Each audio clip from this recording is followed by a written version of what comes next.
कि एक बबुरिए कुमार अरे मैया के कोखिया में दुई रे बलकवा एक बहिनिए तुम्हारे। ये आ गए हमारी श्रीमान जी लड़कवक बाबा।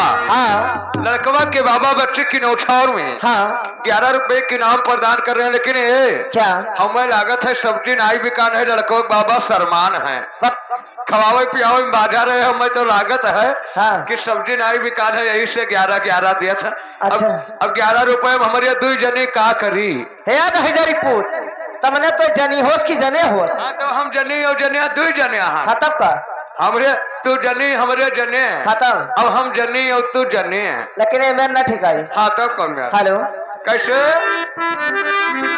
हो रामा घर मोर सोना रेखा रैया चाहू का बिना अंगना चाहू का बिना अंगनाई हो।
नंद बाबू वर्मा भैया। अच्छा नंद बाबू वर्मा भैया निवासी चंद्रापुरवा के हाँ। बच्ची की नौछावर में 11 रुपए के नाम प्रदान कर रहे हैं और हमारी पार्टी की तरफ से लाख लाख धन्यवाद। हाँ।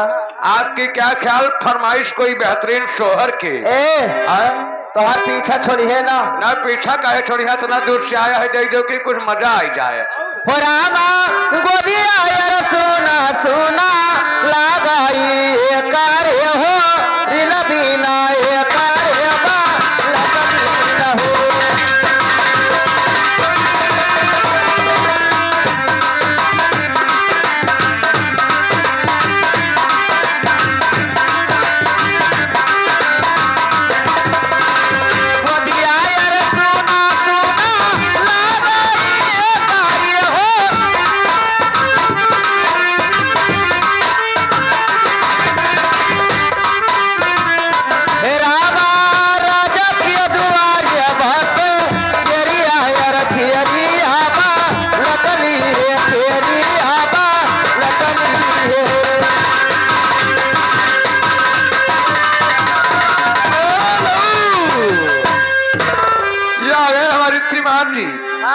आ गए हमारी श्रीमान जी मंगरे कोटेदार भैया। अच्छा बच्चे की नौछावर में हाँ 11 रुपए के नाम प्रदान कर रहे हैं और हमारी पार्टी की तरफ से लाख लाख धन्यवाद। हाँ। इनकी फरमाइश क्या है? क्या है? हतार जब सलंसर छुआवे है लेकिन रुक जा रुक एक बात है वही नहीं देखा था हो के?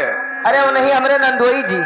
अच्छा जका चूल्हा कड़वा पेलावत रहन की वो तो हम ही जानी थे। हाँ भैया जैसे आवत रहे जैसे थरिया पर्स कह दियत रही थरीवक नहीं देखत रहे। हाँ निगाहवा एकरे चूल्हा कोरिया राखत रहे।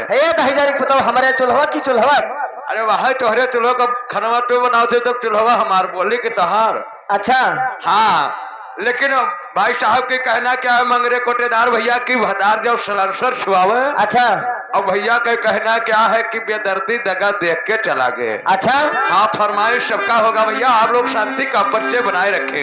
Hello hello. अरे